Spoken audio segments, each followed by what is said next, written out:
ಸಾಮಾನ್ಯವಾಗಿ ಇಷ್ಟು ದಿನ ಶಿವಮೊಗ್ಗದಲ್ಲಿ ಎಲ್ಲೆಂದರಲ್ಲಿ ಪೊಲೀಸರ ಕಣ್ಣು ತಪ್ಪಿಸಿ ಖದೀಮರು ಗಾಂಜಾ ಮಾರಾಟ ಮಾಡ್ತಾ ಇದ್ರು. ಆದ್ರೆ ರಾಜಾರೋಷವಾಗಿ ಶಿವಮೊಗ್ಗ ಕೇಂದ್ರ ಕಾರಾಗೃಹಕ್ಕೆ ಗಾಂಜಾ ಸಪ್ಲೈ ಮಾಡೋ ಧೈರ್ಯ ಮಾಡ್ತಾರೆ ಅಂದ್ರೆ ಆರೋಪಿಗಳ ಗಾಂಜಾ ಹಾವಳಿ ಎಷ್ಟರ ಮಟ್ಟಿಗಿದೆ ಎಂದು ತಿಳಿಯುತ್ತೆ. ಹೌದು, ಶಿವಮೊಗ್ಗ ಕೇಂದ್ರ ಕಾರಾಗೃಹದ ಪೊಲೀಸರು ಆಟೋದಲ್ಲಿ ಬಂದ ಬಾಳೆಗೊನೆಯಲ್ಲಿ ಗಾಂಜಾ ಪತ್ತೆ ಹಚ್ಚುವ ಮೂಲಕ ತಮ್ಮ ಕಾರ್ಯವೈಖರಿ ಮೆರೆದಿದ್ದಾರೆ. ನಿನ್ನೆ ದಿನ ಮಧ್ಯಾಹ್ನ 2 ಗಂಟೆ ಸುಮಾರಿಗೆ ಜೈಲೊಳಗೆ 5 ಬಾಳೆಗೊನೆಗಳು ಆಟೋದಲ್ಲಿ ಬಂದಿದ್ವು.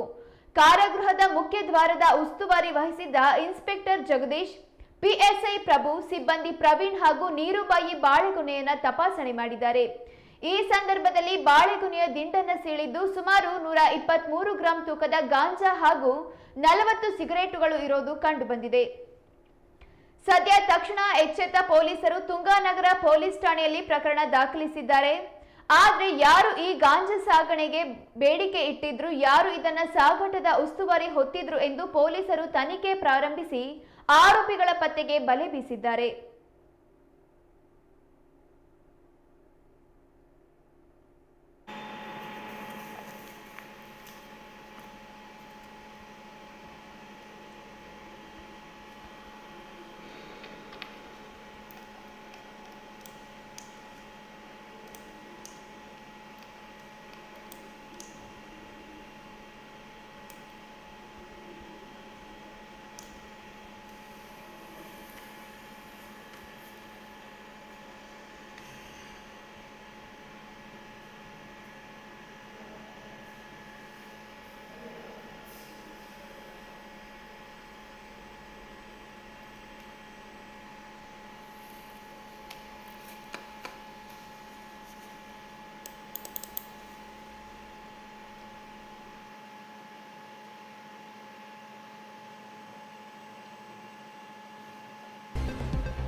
ಅವ್ರು ಬಂದ್ಮೇಲೆ ಇರಿಸ್ಬೇಕು. ಹಂಗಾಗ ಸರ್ ಅವ್ರು ಒಕ್ಕಡೆ ನೋಡಿ ತಯಾರಿಲ್ಲ. ಈ ಪಾಪ ಈಗ ಆಯ್ತು, ಈಗ ಗಂಟೆ ಅಂತೇಳಿ ಮಾಡಿರ್ತಾರೆ. ಈಗ ನಾನು ಯಾರನ್ನ ಸೇರಿಸ್ಬೇಕು, ಇವ್ರು ಮುಂದೆ ಸೇರಿಸ್ಬೇಕು. ಈಗ ಇವ್ರು ಹೇಳಿದಾರೆ, ಇವ್ರು ಬಿಟ್ಟಿದ್ದಾರೆ, ಬಂದಿದೆ. ಅವ್ರ ಗಂಟೆ ಒಕ್ಕಡೆ ತಯಾರಿಲ್ವಲ್ಲ. ಎಲ್ಲ ಕೇಳಿ ಸರ್, ಅವ್ರು ನಿಮ್ ತಪ್ಪಲ್ಲ ಬಿಟ್ರೆ ಎಲ್ಲ ಹೇಳೋದು. ಅಂದ್ರೆ ನಿಮ್ಮನ್ನ ಹೆಂಗ್ ವ್ಯಾಪಾರಸ್ಥರು ನೋಡಿ ಒಂದು ಆಟೋದವ್ರು ಕ್ಯಾಂಟೀನ್ ಅಂತಾನೆ ಹೇಳಿ.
ಊಟ ಮಾಡಿ ಹಿಂಗೆ ಹಿಂಗೆ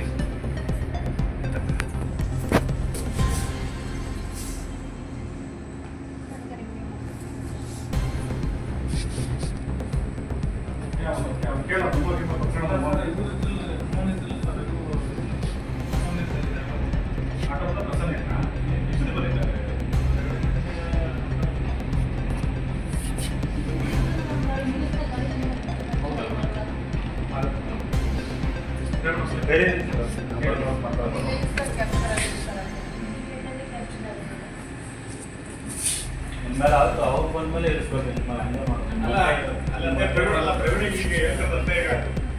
ಹಂಗೆ ಹಂಗಾದ್ರೆ ಸರ್ ಅವ್ರೊಂದು ಒಕ್ಕರ ನೋಡಿ ತಯಾರಿಲ್ಲ ಈ ಪಾಪ ಈಗ ಆಯ್ತು ಈಗ